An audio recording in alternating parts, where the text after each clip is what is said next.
A very good morning, everyone. So, this is Pankhuri Kaushik having paper ID 354. The title of my paper is The Study on the Proposed Model of Thermal Management for System Components of Battery Electric Vehicles. Here, I have choose the battery electric vehicles as my preference. As we know, there are different EVs, like we have the BEV, the battery electric vehicle, we are having the hybrid HEV, the hybrid electric vehicle, and the plug-in hybrid. Nowadays, we usually also use the fuel system, the fuel electric vehicles. So in this paper, I have used the battery electric vehicles for my study. So my co-author is Dr. Manjeet Singh and I'm Mandeep Gill and I'm from Chandigarh University, India.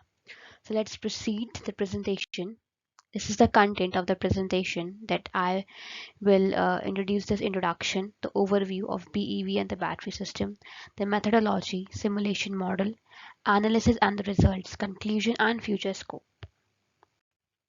So as we know that EV is our future and automotive sector has shifted towards electrically powered vehicles because there is increase in energy demand and the fossil fuels is also limiting and for the environmental issues as well. So EV, as we know, the EV runs with the battery and the motor. And if we need to enhance the performance of the EV, then we need to analyze the performance of safety and efficiency of different components under different operating states.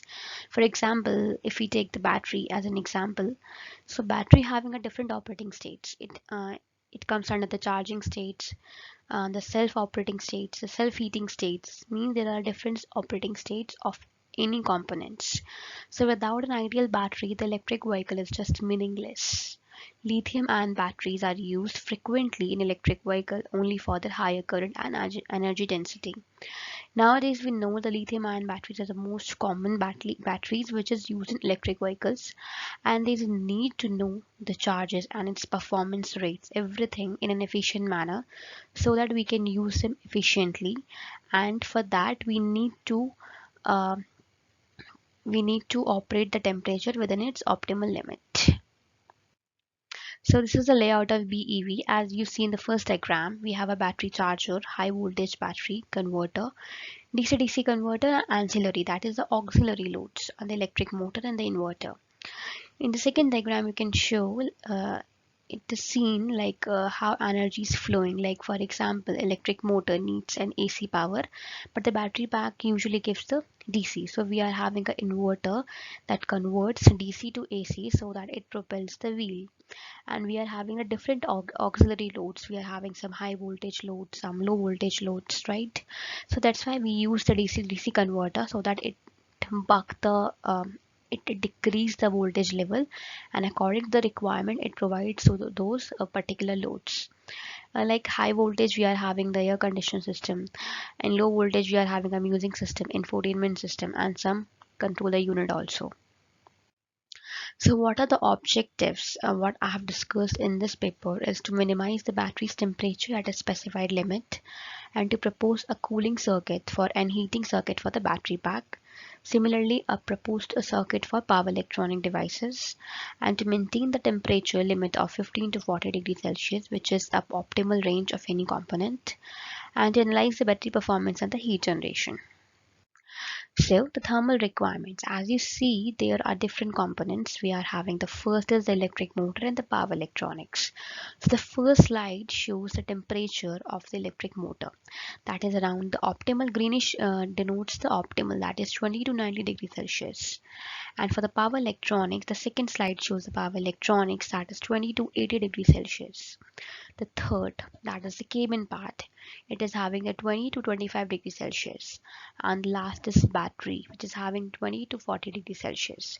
So greenish part denotes that these components will operate and give the best performance in this operating range. So this is the optimal temperature of these components. The one thing which we can notice here, that is the optimal temperature of the motor and the power electronics is differ from the battery.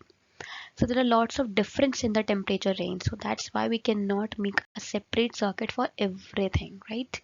We need a proper separate circuit for the battery and one separate circuit for the other components because of their temperature ranges. Next is this is the proposed model of the battery, in which we can take any number of battery according to the requirement, and this model having a three system like the radiator system, we are having the heater system and the chiller, and with the having a coupling with the air conditioner. So according to the requirement it will work, that we will discuss in the next slide. So we are having here the temperature sensor and the electric water pump to circulate the coolant, and we are having some pressure sensor that will measure the pressure, and the condenser, air conditioner, thermostatic expansion valve.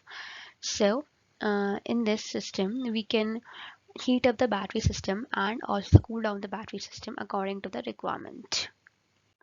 This is the proposed model for system components, in which we are having a DC-DC converter, motor and inverter, and every electric water pump system is connected to each component. We are having a radiator system. Fan is coupled with the radiator system to increase the cooling level. And like as we know, like there are different DC converters in our system, in our electric vehicle. One is of the 12 volt to 24 volt. According to the requirement, we can use any, right? So the coolant will flow in the entire circuit, and in the collector tank we also used one temperature sensor that will work as a feedback sensor and also can detect the malfunctioning in the system. So this is the proposed model of system components, in which the coolant will flow to cool down the circuit, and it is a software based system that we need to give some inputs. According to that, it will, if it will exceed that value, the coolant will start to flow according to the optimal temperature of these components. Next is the implementation. This is the EV battery pack, which shows how EV battery pack is impacted with the ambient temperature in one drive cycle. And the second is the thermal modeling for EV battery pack. Now, like we are having here 6 battery packs, so we make a cooling system for the 6 battery packs. Like this is the implementation of our model. So how it's working, like it is having a 3 parts. Like if we are having one control unit and we set one temperature as like 35 degrees Celsius, so if the temperature is less than 0, then it will bypass through the heater working, that is the path 1. And if the temperature is between to 0 and 35 degrees Celsius, then it will follow the path 2, means that in that case we will not require that much cooling system. And if the temperature is greater than 35 degrees Celsius, that means it needs a more cooling, then we will follow the path 3, that is a refrigerant system. So according to the temperature needs, we will follow the separate path. This is the result, like first the component temperature versus time, like the same 0 to 3500, like in one drive cycle. Like blue represents the batteries, orange represents the DC-DC, yellow represents the charger, and respectively every color represents some components. This is the how temperature is increasing with one drive cycle.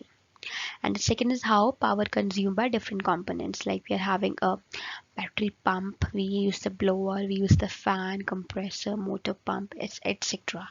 This is a like how power is consuming with one what we can say, like different components in one drive cycle.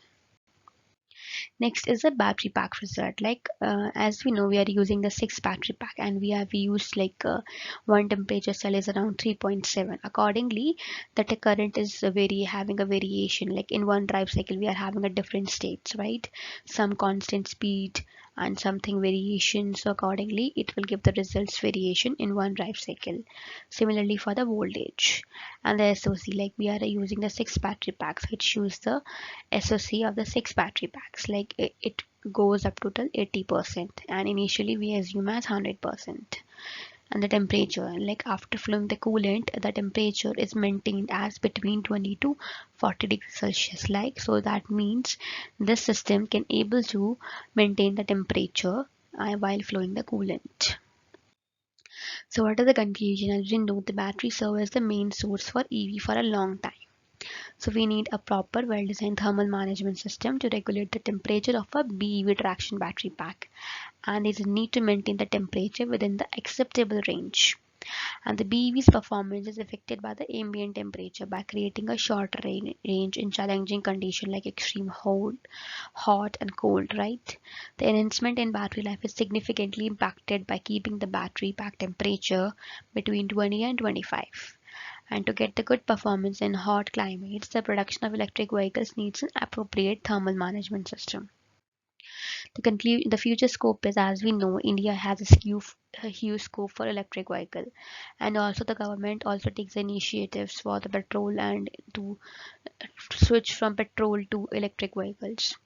And it is also offering many subsidies. So they like if we make a proper thermal system for the EVs, then it will perform better. And as we know, EVs are future, and everyone is trying to shift towards electric vehicle. So the electric vehicle has excellent scope in the future, and these areas have a huge scope to connect with the integrated grid. And in the future, million miles of battery will also enter the battery club. So in the end, I would like to say like we need to make a proper system, thermal system for the electric vehicle so that it can increase the performance of the EVs. And we need to switch from the traditional vehicles towards to electric vehicles. And thank you from my side. Thank you so much.